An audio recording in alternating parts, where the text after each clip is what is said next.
인명재천. 사람의 목숨은 하늘에 달려 있다는 뜻입니다. 하지만 요즘은 생활 환경의 개선과 의료기술의 발달로 사람의 목숨이 하늘에 달려 있기는 하지만 사람에 의해서 계속 늘어나고 있습니다.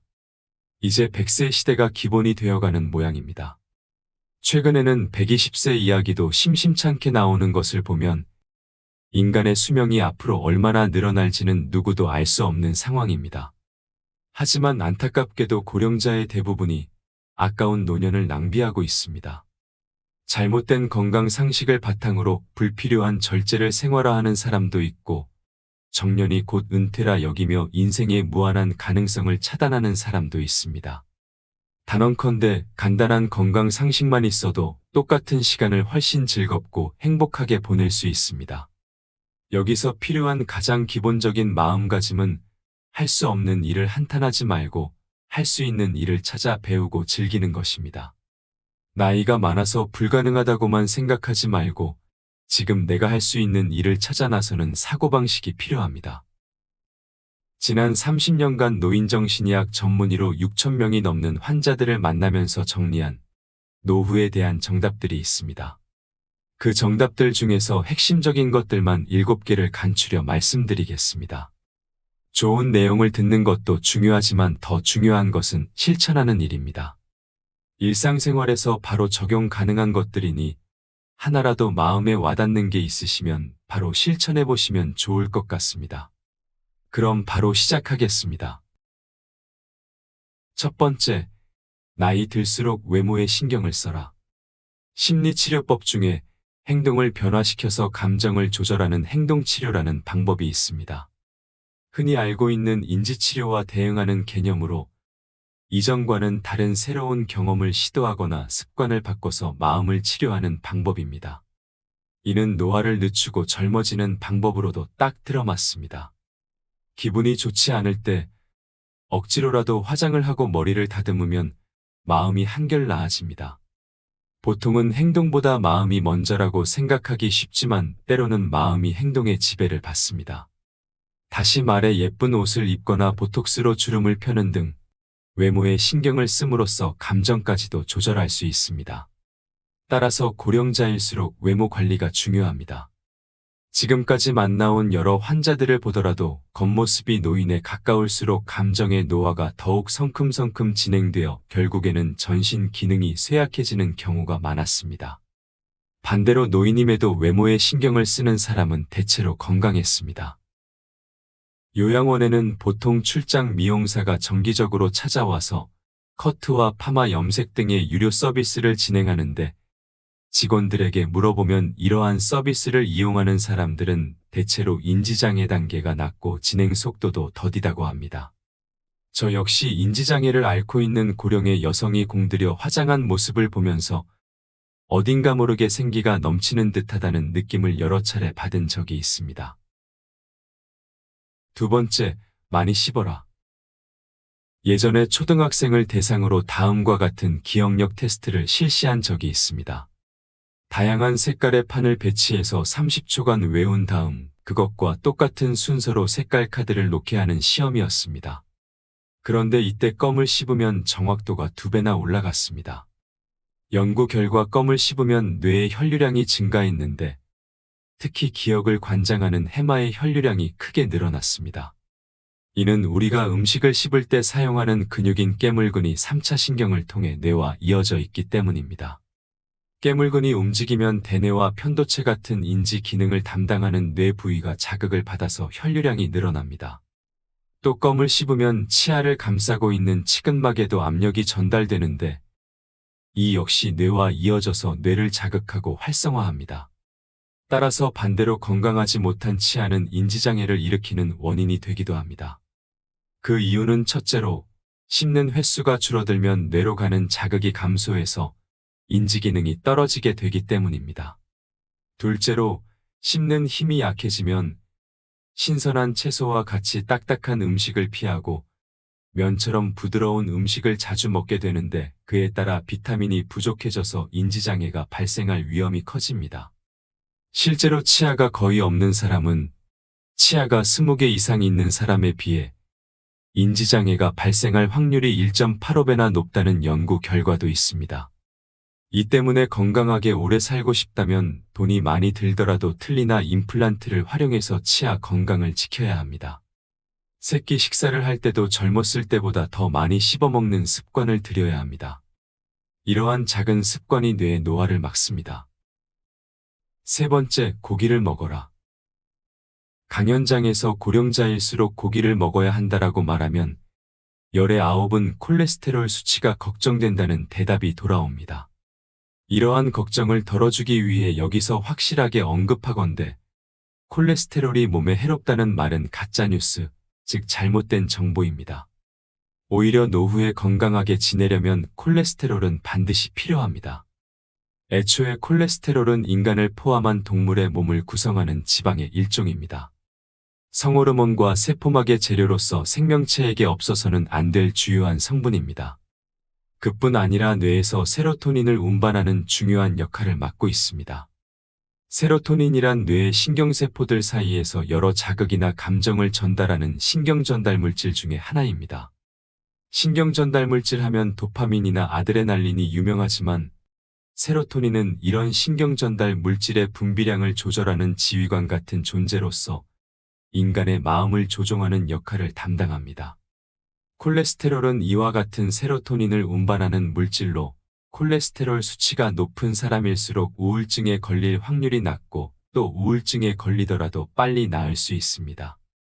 또한 콜레스테롤 수치가 오르면서 혈관이 탄력 있고 튼튼해져서 출혈성 뇌졸중으로 인한 위험도 줄어듭니다.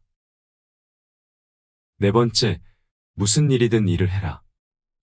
세계적으로 인정받는 장수 지역에는 다음과 같은 공통점이 있다고 합니다. 무엇보다도 사람들이 꾸준히 몸을 움직인다는 것입니다. 그 외에도 배부르게 먹지 않기, 목적의식 지니기, 스트레스 해소하기 등의 공통점이 있었지만 건강하게 오래 살기 위한 조건으로 꾸준히 몸을 움직이는 것, 즉 일하기를 제일 중요한 것으로 꼽았습니다. 일하기의 중요성을 알려주는 또 다른 예로는 영국의 한 경제지에서 수십 년에 걸쳐 진행한 행복도에 관한 조사를 들 수 있습니다. 여기서는 이혼이나 배우자의 사망, 실업과 같은 삶의 큰 사건으로 사람의 행복도가 어떻게 달라지는지를 조사했는데 인간의 행복도에 가장 크게 부정적인 영향을 미치는 요소는 실업이었습니다. 계속 일해야 오래 살 수 있고 행복도도 높다는 자료를 다 소개하자면 책 한 권을 채우고도 남을 정도로 방대합니다. 그만큼 과학적으로 밝혀진 사실임이 틀림없다는 뜻입니다. 서양에는 매일 우유를 마시는 사람보다 매일 우유를 배달하는 사람이 더 건강하다라는 속담이 있는데 저절로 고개가 끄덕여지는 말입니다. 정년이 곧 은퇴가 아님을 명심하고 연령에 맞게, 아니 때로는 나이를 잊고서라도 계속 일하는 것이 인생을 의미 있게 보내는 방법입니다. 다섯 번째, 규칙적인 생활로 수면 리듬을 유지하라. 불면증의 원인은 다양합니다. 우울증이 원인인 경우도 있고 순환기계 질환처럼 몸 상태가 좋지 않아서 잠을 못 자는 경우도 있습니다. 하지만 대부분은 잠들지 못할까봐 두려워하는 정신적인 문제에서 기인합니다. 이러한 종류의 불면증은 규칙적인 생활을 하면 크게 나아집니다. 먼저 밤에 잘 자기 위해서는 아침에 일어나는 시간을 일정하게 유지해야 합니다. 회사에 다닐 때는 출근 시간이 정해져 있으므로 저절로 기상 시간이 일정할 수밖에 없었는데 당시에는 무척 피곤하게 느껴졌겠지만 그것은 우리의 몸과 마음에 좋은 영향을 미친 요소입니다. 매일 같은 시간에 일어나는 습관이 심신의 변화를 최대한 막아주었기 때문입니다.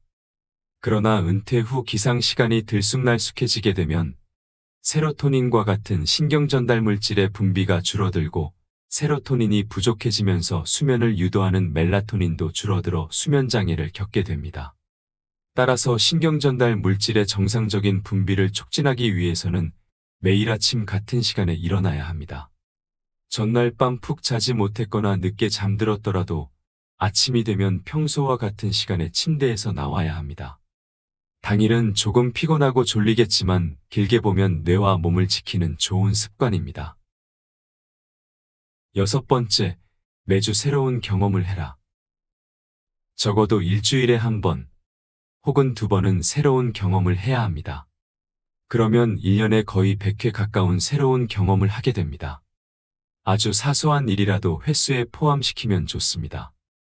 예를 들면 밖에서 식사를 할 때 가끔은 가보지 않은 곳에 가보는 것도 좋고 먹어보지 못한 새로운 도시락을 먹는 것도 좋습니다. 평소 다니던 길도 가보지 않던 길로 다녀보고 때로는 새로운 길을 개척해서 다녀보는 것도 좋습니다. 화원에 들러 생소한 식물을 사와 집에서 정성껏 키워보는 것도 좋은 방법입니다. 우리 뇌는 본 적이 없던 것을 보거나 먹어본 적이 없던 음식을 맛보면 활발하게 움직이기에 이러한 노력들이 전두엽의 노화를 늦춰줍니다.